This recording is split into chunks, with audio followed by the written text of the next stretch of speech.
Perkenalkan, nama saya Muhammad Fahadsano Rahman dari kelas SI 4601 dengan NIM 12022223176. Pada kesempatan kali ini, saya akan menjelaskan materi tentang meningkatkan self-management untuk mengurangi rasa malas.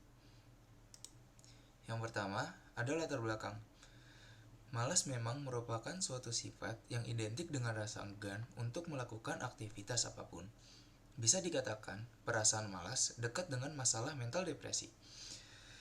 Penderita depresi akan mendapati kekosongan dalam diri mereka, sehingga mereka enggan melakukan aktivitas apapun. Pandangan hidup yang kalut membuat mereka merasa malas menyelesaikan kegiatan, entah itu pekerjaan atau tugas sekolah. Lambat laun, mereka mulai kehilangan minat untuk melakukan aktivitas sehari-hari. Oleh karena itu, penting adanya self-management. Jadi, self-management adalah kemampuan untuk mengatur kegiatan yang akan dilakukan oleh diri kita sendiri. Dalam hal ini, kita yang memutuskan, dan menyelesaikan dengan tuntas kegiatan yang sudah dirancang. Kita sendiri yang akan bertanggung jawab atas diri kita sendiri, dan kita harus siap untuk menanggung segala risiko atas keputusan kita. Selanjutnya, definisi self-management. Self-management adalah kemampuan individu untuk mengatur dan mengendalikan diri sendiri dalam mencapai tujuan, mengelola waktu, energi, emosi, dan sumber daya pribadi lainnya secara efektif. Self-management melibatkan kemampuan untuk mengidentifikasi dan menetapkan prioritas, membuat rencana tindakan yang terarah, memantau kemajuan, dan melakukan perubahan yang diperlukan guna mencapai hasil yang diinginkan. Self-management melibatkan pengguna keterampilan manajemen diri, seperti pengaturan waktu, pengaturan emosi, pengorganisasian, dan disiplin diri.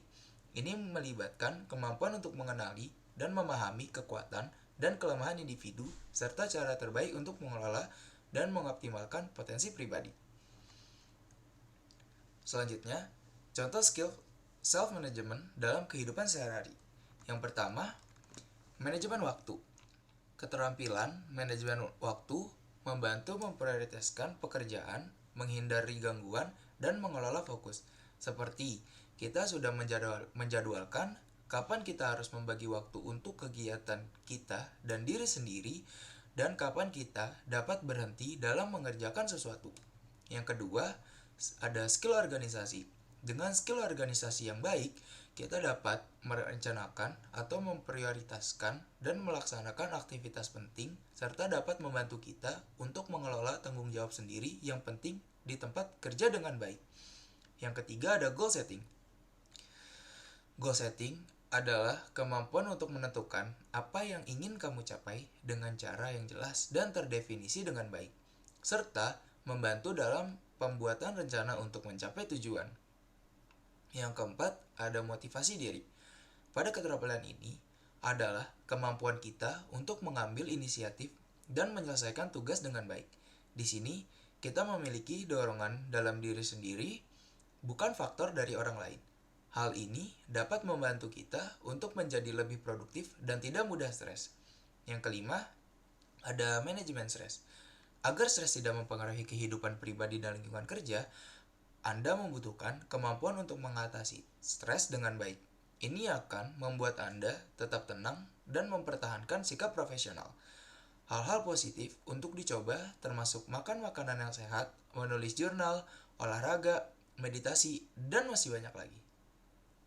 Selanjutnya, teori ahli. Self-management bertujuan untuk membantu individu mengelola diri sendiri dengan efektif dalam mencapai tujuan pribadi, mengelola waktu dan sumber daya, mengendalikan emosi, dan meningkatkan kinerja serta kepuasan hidup. Menurut para ahli, yang pertama, menurut Cormier, menjelaskan bahwa self-management suatu proses di mana individu mengarahkan perubahan tingkah laku mereka sendiri dengan satu strategi atau kombinasi strategi. Yang kedua, menurut Swagert, modifikasi kognitif perilaku mencakup sejumlah pendekatan, seperti belajar observasional, self-instruction, dan self-monitoring, yang menekankan pengaruh internal kognisi tentang pengendalian diri.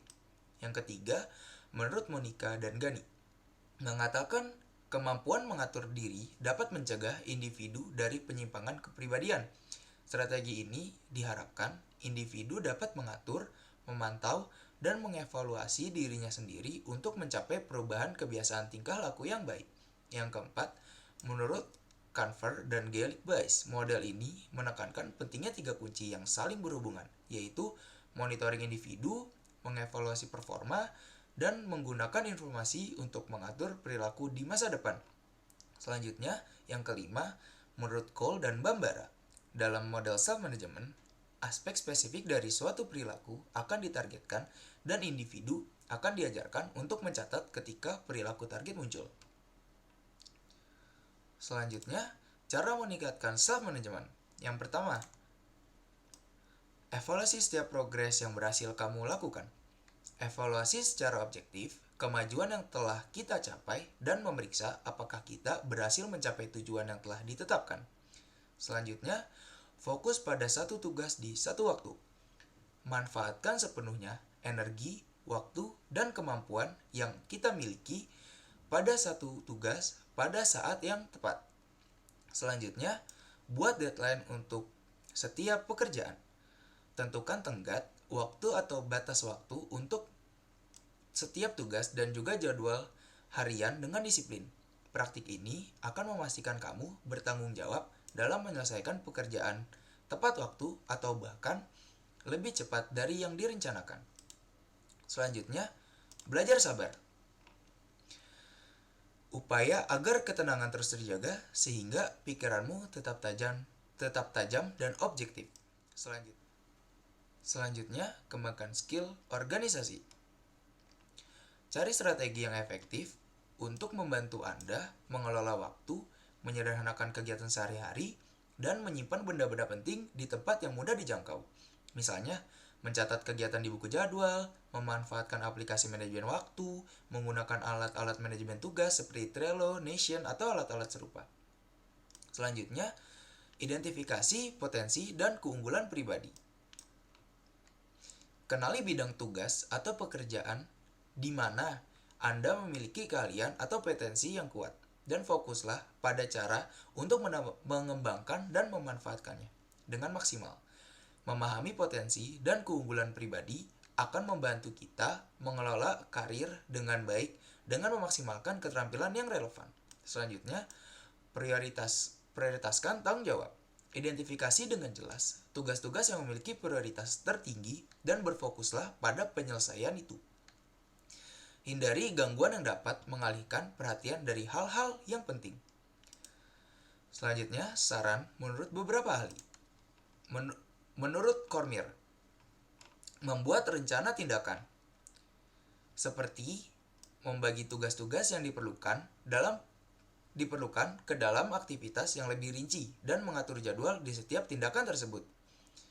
Menurut Swigert, mengevaluasi kemajuan kita secara teratur, seperti membuat waktu untuk merefleksikan pencapaian dan melihat bagaimana upaya dalam berkontribusi pada hasil. Hal ini dapat membantu kita untuk mempertahankan motivasi. Yang ketiga, menurut Monica dan Gani, menggunakan sistem pemantauan diri, seperti membuat daftar harian atau menggunakan aplikasi pengingat untuk monitoring kemajuan diri dalam menghentikan kebiasaan buruk. Yang keempat, menurut Conver dan Gaelic Bice, mengevaluasi kinerja diri sendiri. Misalnya, apakah ada gangguan eksternal atau motivasi rendah? Identifikasikan area di mana Anda rentan untuk membentuk kebiasaan buruk. Yang kelima, menurut Cole dan Bambara, mengidentifikasi perilaku target, yaitu identifikasi perilaku malas yang ingin kita kurangi. Misalnya, apakah itu suka menunda-nunda pekerjaan, menghindari tanggung jawab, atau sering menunda tugas-tugas penting. Selanjutnya, yang berikutnya, kesimpulan. Self-management adalah keterampilan penting yang harus dimiliki individu untuk mengoptimalkan potensi pribadi mereka dan mencapai hasil yang diinginkan. Dengan demikian, individu dapat mengelola diri mereka sendiri secara lebih efektif, meningkatkan produktivitas, dan mencapai kepuasan hidup yang lebih besar. Oke, sekian dari saya. Kurang lebihnya mohon maaf. Wassalamualaikum warahmatullahi wabarakatuh.